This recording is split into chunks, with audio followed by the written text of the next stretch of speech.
Hey everybody, I'm WHAS 11's Grace McKenna. For nearly a year and a half, I have profiled the people and places in this community that you might not even know exist. It's a segment we've called In Your Backyard. It's aired on Sundays during GMK. As you know, Kentucky is home to incredible artists. Some are just a little more dangerous than others. And I traveled to Breckinridge County to meet an award-winning artist carving out his own niche. Painters put brush to canvas. Sculptors mold clay.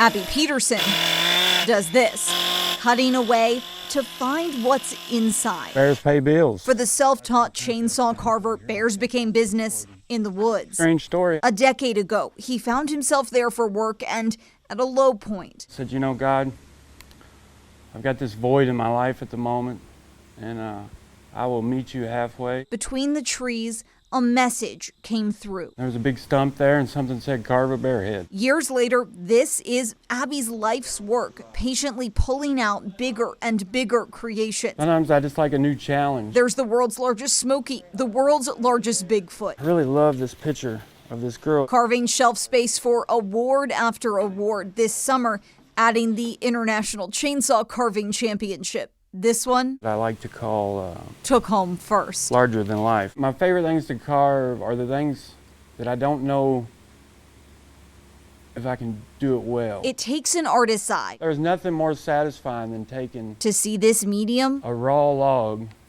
that might almost be trash to some people, the way a carver does. turning it into a one-of-a-kind piece of art. With well-practiced hands, Thousands. Abby crafted a new life, piece by piece. I'm really at peace with myself. From those woods 10 years ago to Montana, British Columbia, Alaska, and here. Yeah, this is my happy place. This is my favorite place on the entire planet. In Breckinridge County, where larger-than-life possibilities take root. Now, you can't tell Kentucky's story without talking about bourbon. And though the state houses some of the biggest names in the business, one small family-owned company with old Louisville ties is making its own mark right in your backyard. In the business of bourbon, And we remove the bunk. age is but a number, Not rocket science. a very important one. Gonna let them rest until they're fully mature. Amin and Beth Carood are the couple behind Old Louisville Whiskey, a family-owned concept blending their own bottles. Because of our small scale, we can literally go barrel to barrels and make sure that when we're ready to bottle, those barrels are ready. It all started with a liquor store at First and Oak. That's where we started dipping our toes into the bourbon industry. A love of bourbon born, they started buying their own barrels to fill this rick house 6 years ago. Almost a puzzle, like all the information you get and all the whiskey you try. In August, patience paid off. Enough had matured to be married into a 2,500 bottle small batch release with their roots as the namesake. It's a love for that neighborhood, the architecture that we love, the money we made there. They have single barrels too and a rye release on the way. We're not trying to expand outside Kentucky anytime soon. Distilling could even be in the future. But Amin knows the value of time. If we prove ourselves and put good quality product, To sit and sip then we can go anywhere after that. and let the perfect recipe Some barrels are made to be blended. come together.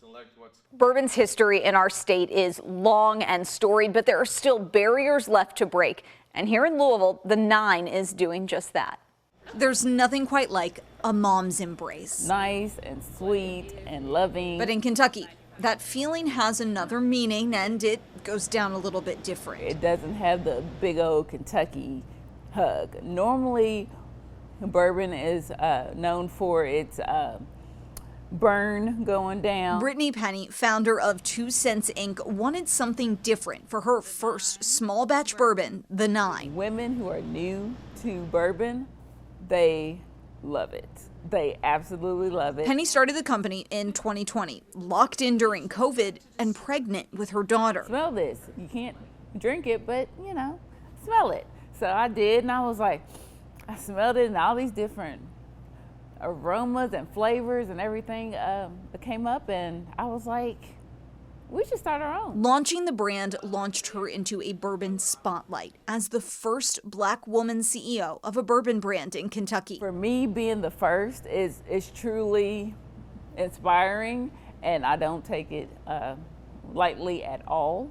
I definitely want to be the first, but never the last. My oldest, every time she sees me in magazines or things like that, she just lights up. She wears the label with pride, and with her business partner husband, from its name Penny, 2 cents. to its origin story, the business is founded in family and built on great bourbon.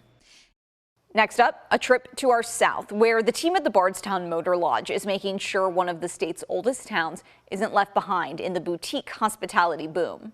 A trip to Bardstown feels like a trip back in time. We wanted a fun, easy atmosphere that really reflected the bourbon lifestyle. And the team at the Bardstown Motor Lodge thinks that is the wave of the future. Well, we really wanted to stay true to the original motel that was here. The new boutique hotel takes mid-century motel culture and makes it modern with high-style colors, accommodations, and amenities. We have Fairfield, we have Holiday Inn Express, but there wasn't a unique boutique hotel that, especially one that was giving a nod to the retro style. More than anything, the lodge is about taking things slow. You're not going to find that anywhere else. Enjoying an hour at the pool, outdoor bar, and fire pit where guests settle in. They come to become friends over the time of the stay. The lodge is determined not to be lost to the past. Sometimes it can be underestimated, but once they're here, it's a magical place. With the boom of bourbon culture, the team says Bardstown is a destination. Kentucky's heritage and the community, the sharing of delicious bourbon, and all the memories that come with that. The Motor Lodge, the place to plant your feet for a slow pour and a taste of yesteryear. One thing we know, Louisville neighborhoods love supporting the bars and restaurants in their backyards. In Clifton, Pretty Decent is a new twist on the local watering hole for lovers of both spirits and succulents. At Pretty Decent, you're invited in for a drink. I call Pretty Decent's bar a love letter to the clear spirits from south of our border. The new Clifton cocktail bar put down roots on Frankfort Avenue. Owner John Douglas hoping it grows into a neighborhood staple. We're big proponents that bartending is 90% hospitality, and we wanted very specifically to be on Frankfort Avenue and to be in the Clifton Crescent Hill area. Enter Jean Douglas. We have everything, in terms of like those little babies that you can nurture and care for, but then if you want to do more of like get that floor plant, that big plant in, we've got those too. Pretty Decent's resident green thumb is also a Kentucky master gardener. I certainly was one of those folks who during COVID, you're in your house and you're surrounded by plants and it's your happy place. On Jean's side of the shop, carefully curated for just the right environment, the couple offers all things houseplant. It's uplifting, invigorating, welcoming. Their spirits may come from south of the border, but many of these blooms start in the bluegrass. Environmentally, rather than something traveling hundreds of miles here, as much as possible. So gather round. Kind of feels like you're at a dinner party gathered around the kitchen counter. Grab a pint and a plant. We'll be doing this workshop on making a moss wall art. And feel at home. From Stephen King to Goosebumps, horror books stoke fear and frighten, just maybe make you keep the light on. Next, we head to the Highlands, where one business keeps creepy tales in tall supply all year long. Childhood for Jenny Kiefer was anchored by a very different kind of bedtime story. I can remember going to the library and we would get like scary stories to tell in the dark and Goosebumps books. The spooky tales of her growing up inspired her to become a horror author, a genre some know better in film. It can be very similar to horror books. A lot of horror movies are made from horror books. These days, her passion turns toward the work of others, opening a new bookstore dedicated to horror. We just went with it and sort of leaned into that. Butcher Cabin Books, inspired by the building's original purpose, carries what other chain bookstores can't, a combination of new and used titles plus independent novels. It's a growing genre, especially in independent publishing. Kiefer and her mom spent the last year scouring rummage sales and used stores, finding gems to stock their own shelves. We have actually collected like a huge amount of the original ones, so we've been able to find those. So I think that's been the most fun, is to sort of discover those old paperbacks and hopefully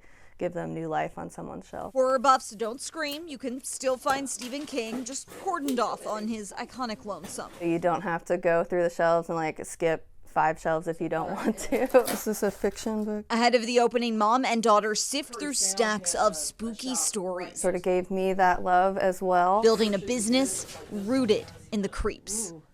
Inside the Clifton area's Melwood Arts Center, another Louisville business pulls a thread from the past in a world all about new and next. This is how Made Stitch Company keeps the lost art of sewing alive. Practiced hands have these moves down by heart.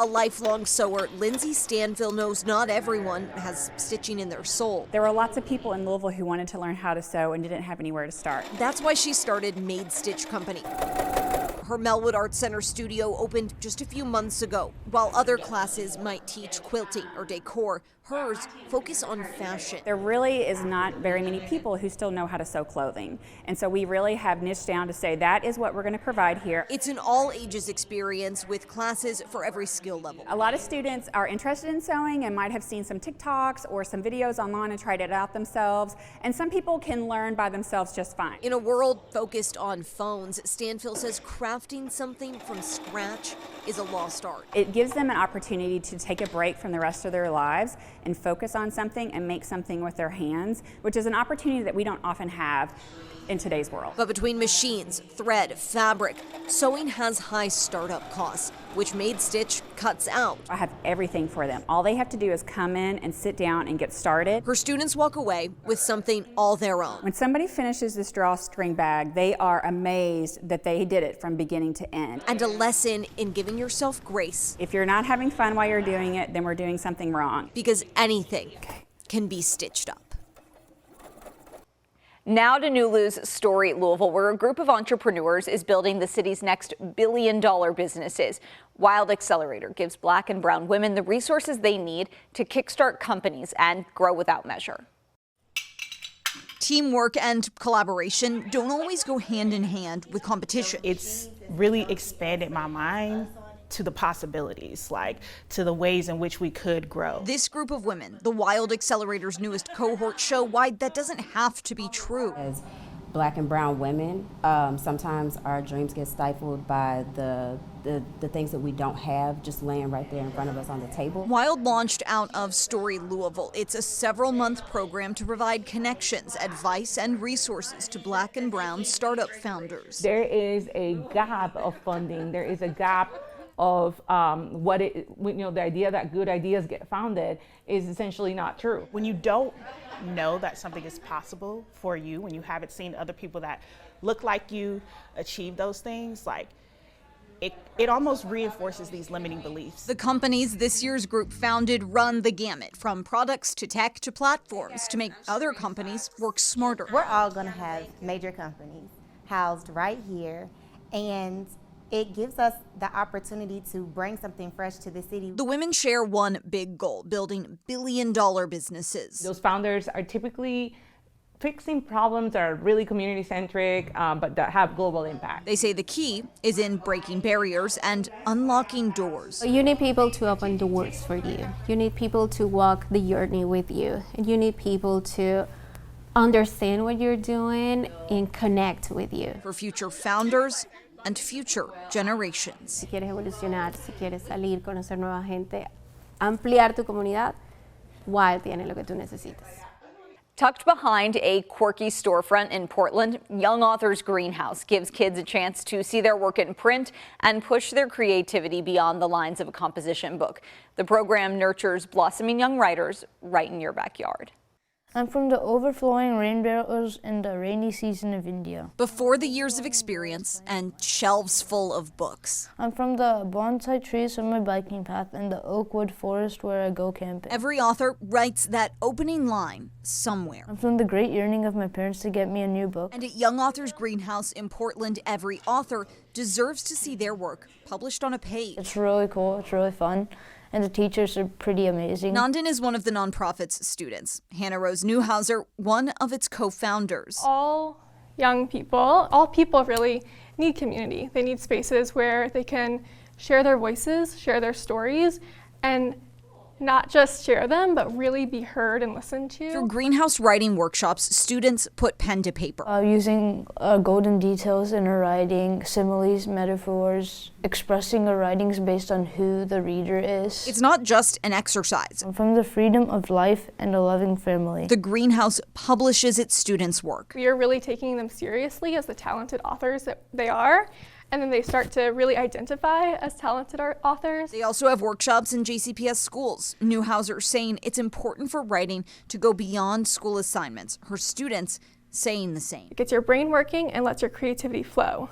Lily, age 14. At the end, it's not so much about the stories the students create. We're spending 14 weeks writing. Every day isn't easy, but the fact that students are able to really reflect on the experience and have these things to say is, to me, the most rewarding part of it. Even though each piece comes to some conclusion. Many people, they can't really speak aloud to everybody. A love of writing. And writing is one of their only channels to letting their thoughts go free. Of the doors it opens. From the clouds in the sky to the grass on the ground. Is a never-ending story. I'm from nothing and everything. This makes me me. Our next stop is a business with a backyard of its own. Butchertown's Hard Times Collective is a relative newcomer to the city's vintage scene. And beyond being a place to find your next thrifted treasure, it's on a mission to give back to those who make the store possible.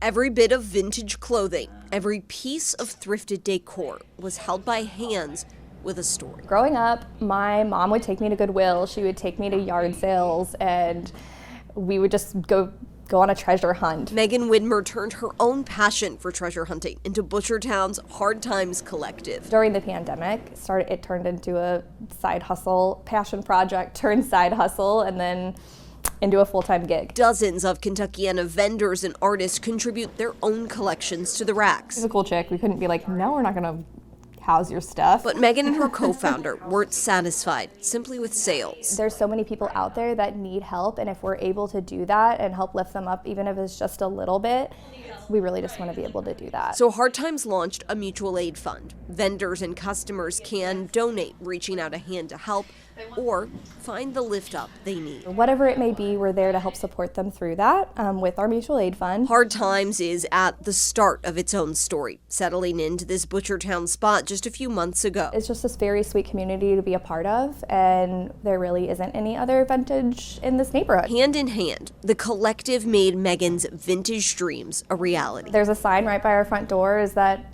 everyone is welcome. In the good times and the hard times, they're making sure more stories are told.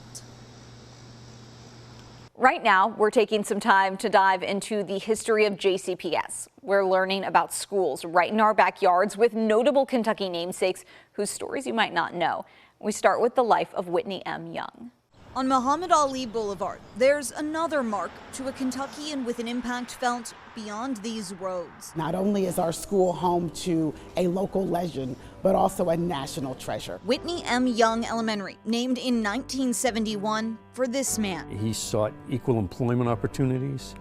He sought improved housing and improved education for blacks in America. Young, son of an educator, a trained social worker, served in the Army. He went on to be an educator himself and perhaps most notably led the National Urban League.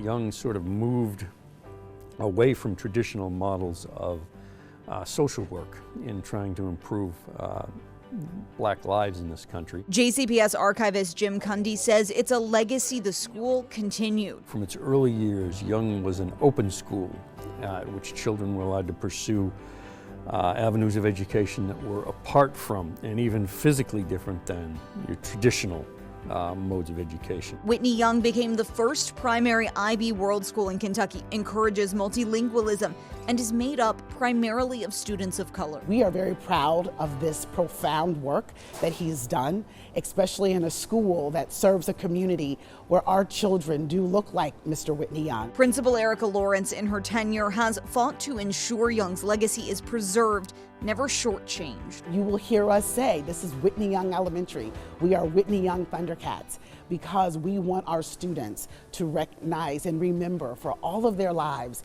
that they attended a school named after a man who wanted them to be able to be successful. She wants her students to know their school's history and how it can reflect their own.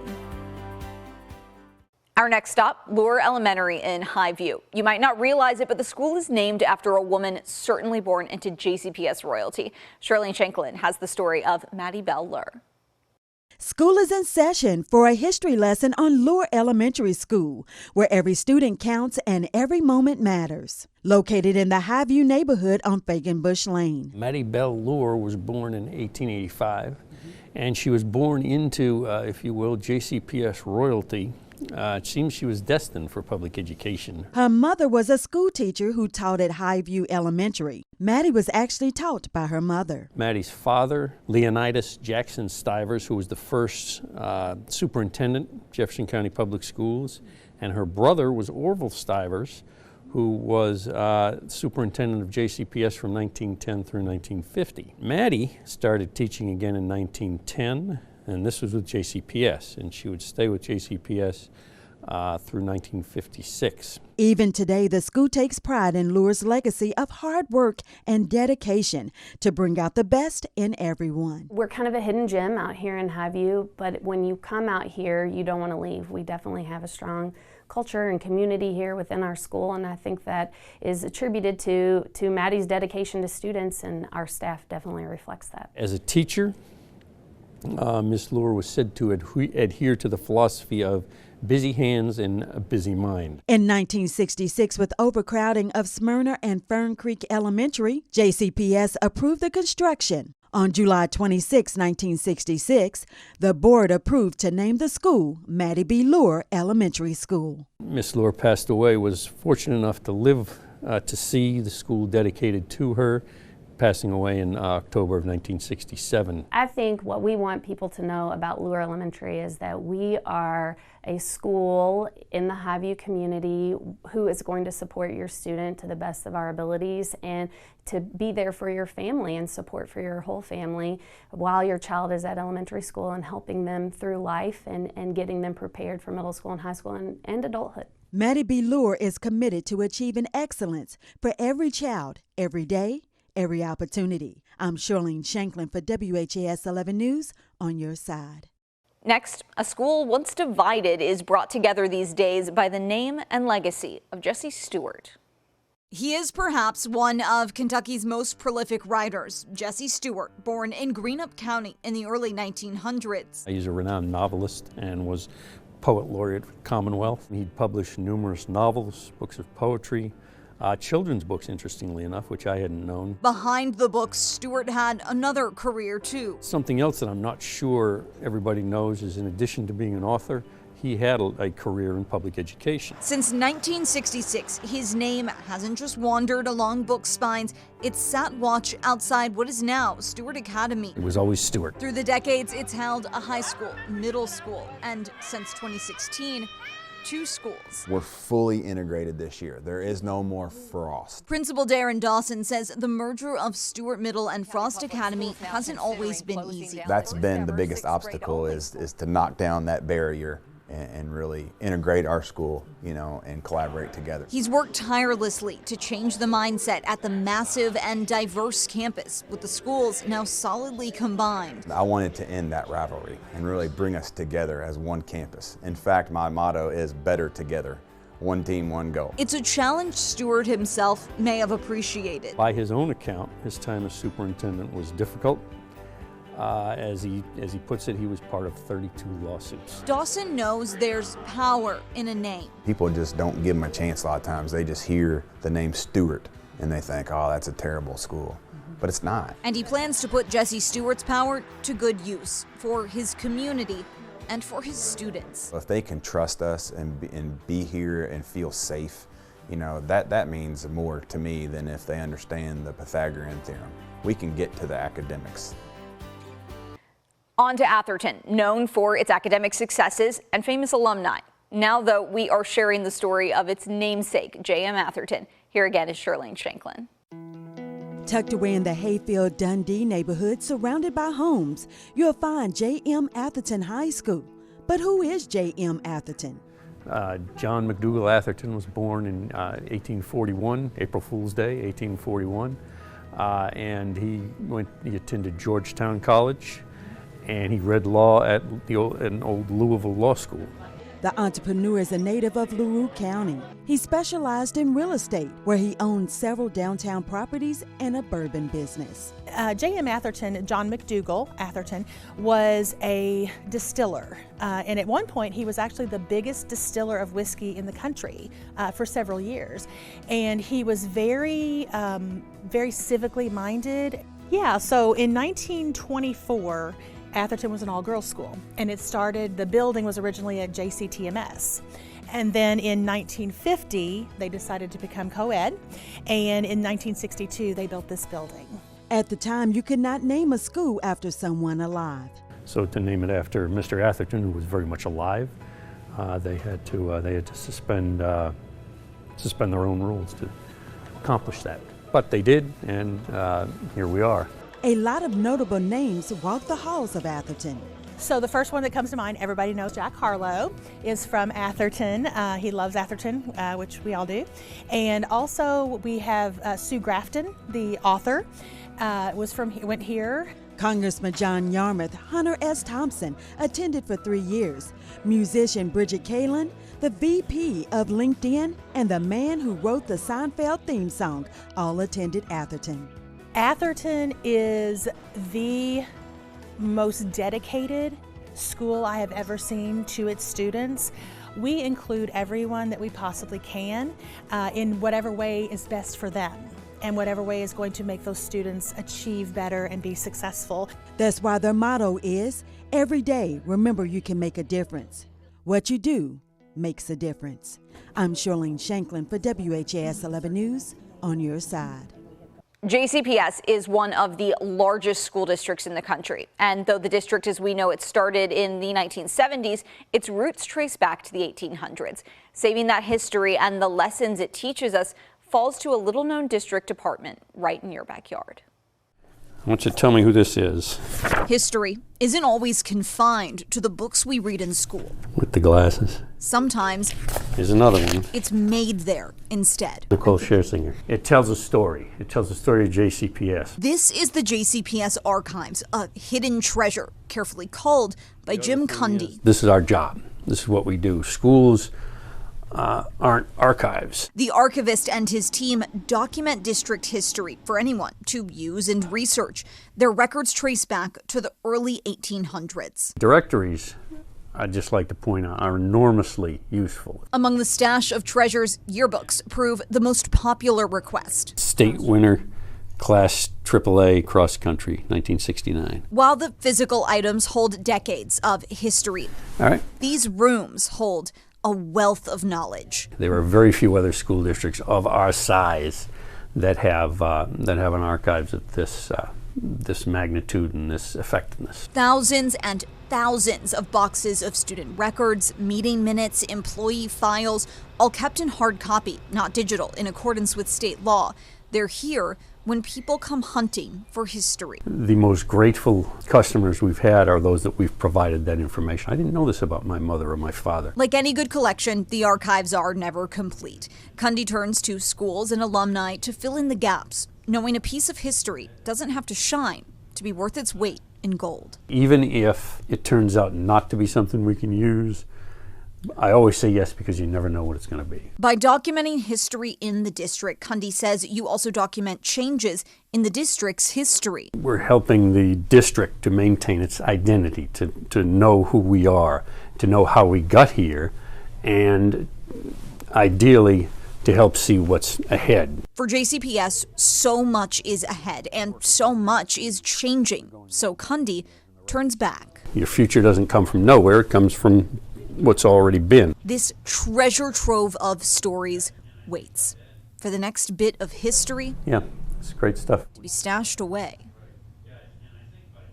Cundy says they are still missing a Central High School yearbook for Muhammad Ali, a treasure they would love to preserve if it's hiding somewhere in our city. Thank you all so much for watching our WHAS 11 special presentation in your backyard. I'm Grace McKenna. Have a great day.